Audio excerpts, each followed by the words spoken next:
2015 সালে Yellowstone national পার্কের ঠিক নিচে একটা বিশাল বড় ম্যাগমা চেম্বার পাওয়া যায়, যেটা দেখে বিজ্ঞানীরা চিন্তায় পড়ে যান। কারণ এই ম্যাগমা চেম্বার যদি ফেটে যায় তাহলে মাস এক্সটিনশনের সম্ভাবনা থাকবে। বিজ্ঞানীরা কিন্তু শুধু শুধু ভয় পাচ্ছেন না, কারণ ইয়েলোস্টোনের এরকম চরম অবস্থায় বিজ্ঞানীরা এমন সব দুর্লভ এবং জীবন্ত প্রাণীদের খুঁজে পেয়েছেন যারা আজ থেকে প্রায় 240 কোটি বছর পুরনো। এমন প্রাণী যারা পৃথিবীর জন্মলগ্ন থেকে এখনও পর্যন্ত সমস্ত চরম পরিস্থিতিকে সহ্য করে বেঁচে আছে। অর্থাৎ আমরা এদের মাধ্যমে এমন কিছু বিচিত্র প্রাণীদের সম্পর্কে জানতে পারব যারা পৃথিবীর জন্মলগ্ন থেকেই উপস্থিত আছে, আর সেই সময় পৃথিবীর অবস্থা কেমন ছিল সেটাও জানতে পারব।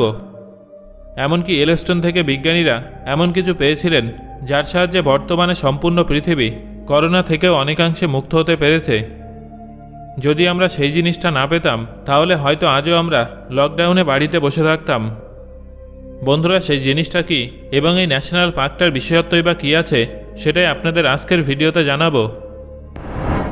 প্রথমে আপনাদের ইয়েলোস্টোনের সবথেকে ভয়ঙ্কর আবিষ্কার সম্পর্কে জানাবো। সেটা হলো দ্য ম্যাগমা চেম্বার। ইয়েলোস্টোনের আগ্নেয়গিরি অতীতে বেশ কয়েকবার বিস্ফোরিত হয়েছে। তার মধ্যে বেশ কিছু বিস্ফোরণ তো এতটাই ভয়ানক ছিল যে সেগুলোকে অন্যতম ভয়ঙ্কর বিস্ফোরণ বললেও ভুল হবে না।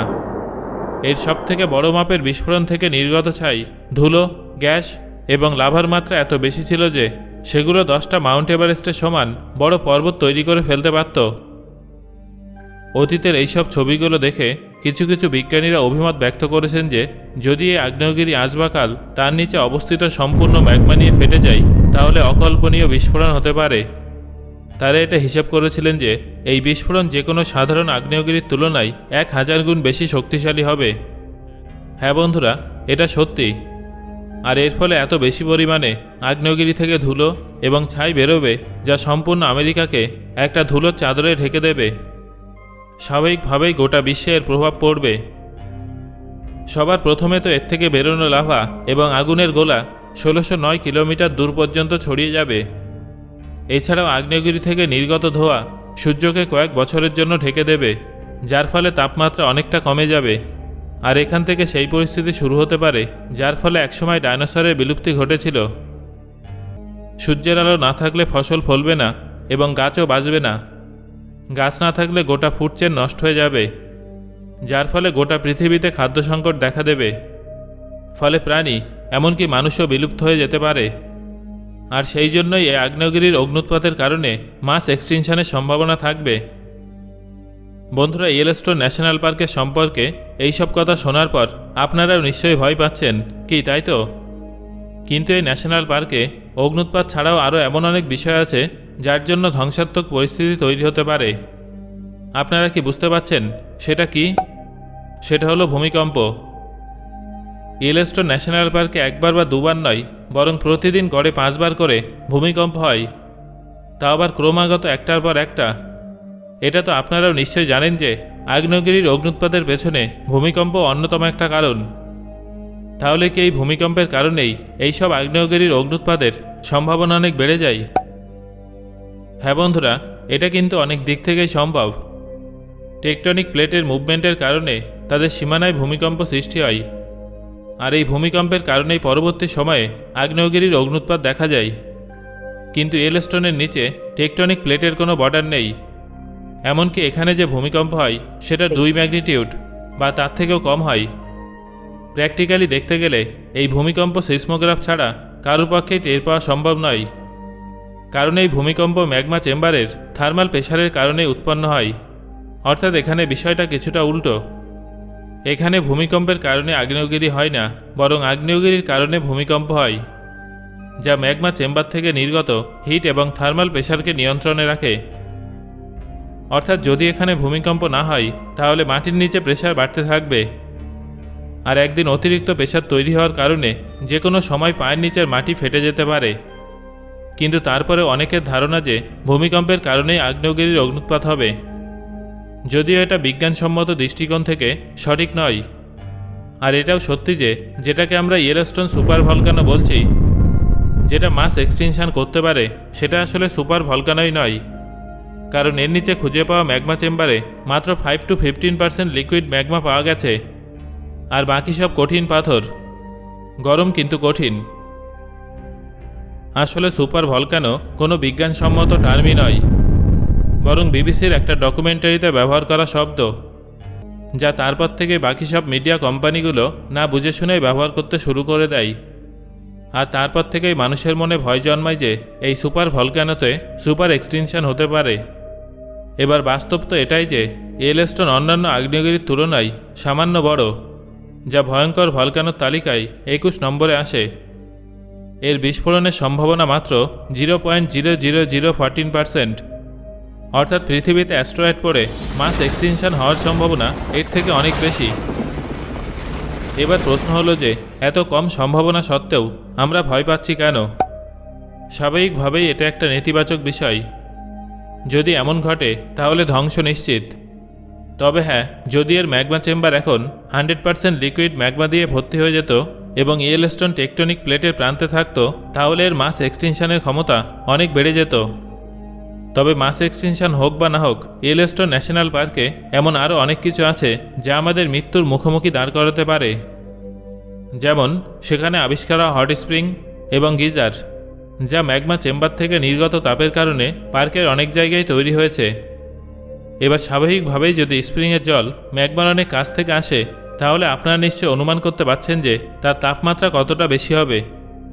এটা প্রায় 92 ডিগ্রি সেলসিয়াসের কাছাকাছি।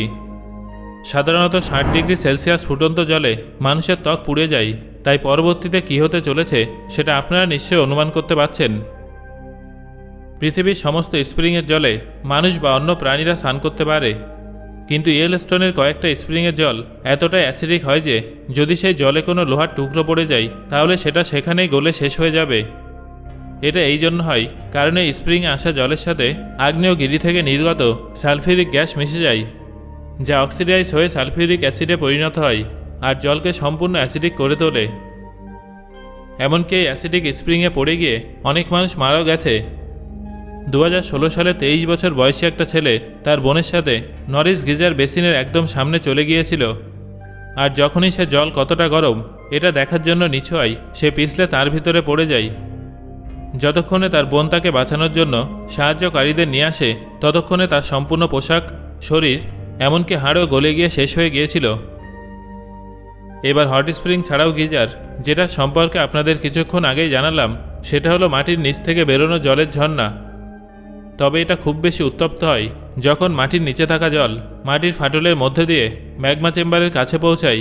তখন তার তাপমাত্রা এত দ্রুত বেড়ে যায় যে মাটি ভেদ করে সেই জল বাষ্প হয়ে বাইরে বেরিয়ে আসে। এই বাষ্পের তাপমাত্রা 135 ডিগ্রি সেলসিয়াস পর্যন্ত পৌঁছে যায়, অর্থাৎ এটা হট স্প্রিংয়ের থেকেও অনেক বেশি ক্ষতিকারক। কিন্তু যেখানে একদিকে এই পার্কে অনেক মানুষের ভয়ানকভাবে মৃত্যু হয়েছে, সেখানে অন্যদিকে যদি একে আমেরিকার অন্যান্য ট্যুরিস্ট স্পটগুলোর সাথে তুলনা করা হয়, যেমন মাউন্ট রাশমোর, যেখানে প্রতি বছর প্রায় 30 লক্ষ মানুষ ঘুরতে যায়, সেখানে ইয়েলোস্টোন ন্যাশনাল পার্কে প্রতি বছর 40 লক্ষের থেকেও বেশি মানুষ ঘুরতে আসে। এই জায়গাটা এত ভয়ঙ্কর হওয়া সত্ত্বেও অন্যান্য ট্যুরিস্ট স্পটের তুলনায় অনেক বেশি সংখ্যক মানুষ কেন এখানে ঘুরতে আসে?